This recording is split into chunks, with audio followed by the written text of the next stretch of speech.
Hi, I'm Megan McGuffey, Executive Director at Community Crops, and today I just want to give you a few tips for getting started growing this spring.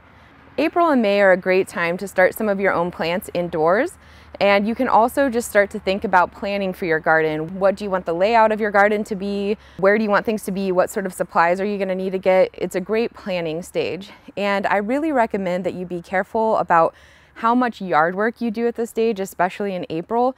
People are so excited when the weather starts to get warm and they want to stir things up and remove all the leaves from their yards. But those leaves are actually really good habitat for a lot of creatures and microorganisms that overwinter in our yards. So I would encourage you actually to not get started too soon and leave things as long as you can in your yard, and only clean up when you're absolutely ready to plant or when the temperature is consistently above 50 degrees day and night. And in May, it's really a great time to get started with your garden, so you can start putting in some of your cool season crops, and about mid-May you can put in all your standard warm season vegetables like tomatoes and cucumbers and all that good stuff. So this time of year in the spring, Community Crops is getting ready to open our garden and our farm sites. So if you would like to garden with us, you can apply online or come into the office.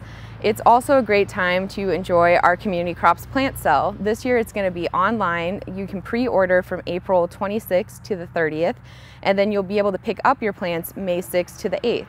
You can also learn more about gardening or help install your first garden, anything from that to seed starting or getting your plants ready, and you can get that information by following our Mowing to Growing series that we're doing with the City of Lincoln.